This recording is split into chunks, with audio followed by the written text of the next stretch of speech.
మహిళలు ఆర్థికంగా రాణించాలంటే ముందుగా బాలికలు బాగా చదువుకోవాలని Adilabad Congress party assembly incharge Kandi Srinivasa Reddy Satyamani కంది మౌనా శ్రీనివాసరెడ్డి తెలిపారు. అంతర్జాతీయ మహిళా దినోత్సవం సందర్భంగా ఆదివాసీ మహిళా సంఘ ఆధ్వర్యంలో కుమరం భీం కాలనీలో నిర్వహించిన కార్యక్రమానికి ఆమె ముఖ్య అతిథిగా విచ్చేశారు. నిర్వాహకులు ఘన స్వాగతం పలికి శాలువా పుష్పగుచ్చాలతో సత్కరించారు. మనం ఎదగాలంటే ముందుగా చదువు ఉండాలన్నారు. మన పిల్లలను బాగా చదివించాలని తెలిపారు. ప్రతి రంగంలో ముందుకు సాగాలన్నారు. స్వయం ఉపాధితో మహిళలు ఆర్థిక పురోగతి సాధిస్తుండడం ఎంతో హర్షణీయమన్నారు. సమానత్వం కోసం పోరాటం ఇంకా సాగాలన్నారు. మన శక్తిని మనం నమ్ముకుంటే ఏ శక్తి మనల్ని ముందుకు సాగకుండా ఆపలేదని ఆమె స్పష్టం చేశారు.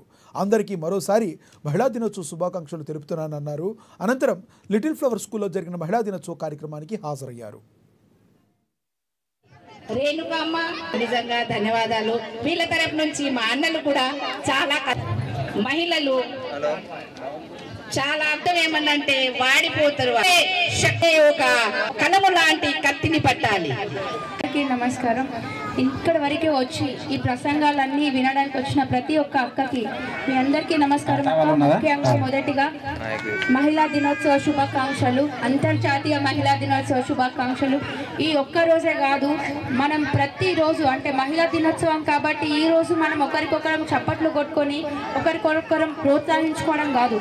ప్రతిరోజు ప్రతి మహిళ ఒకరిని ఒకరు మనం ప్రోత్సహించుకోవాలి, ఒకరికొకరం అండగా నిలవాలి.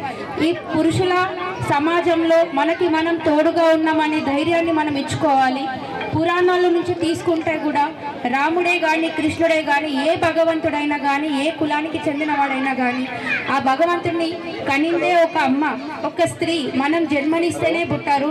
ఎంత పెద్ద నాయకుడైనా కానీ ఎంత ఎత్తు ఎదిగిన మనిషి అయినా కానీ వాళ్ళ మొదటి అడుగు కానీ వాళ్ళ మొదటి సక్సెస్ అంటే ఏదైనా కానీ ఒక తల్లి చేతి నుంచి మొదలవుతుంది.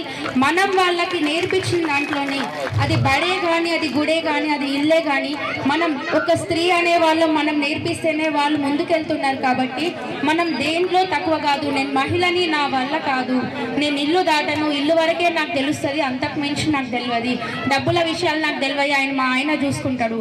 ఆ కాలం పోయిందక్క. ఇప్పుడు మనం ప్రతి దాంట్లో తెలుసుకోవాలి, నేర్చుకోవాలి. మీకు తెలియకపోతే అడగండి, నేర్చుకోండి. ప్రతి దాంట్లో మీరు పాల్గొనండి. ఎందుకంటే ఒక ఆడపిల్లని బడికి పంపించాలి అనే మొదటి అడుగు మన స్త్రీ మనం వేయాలి.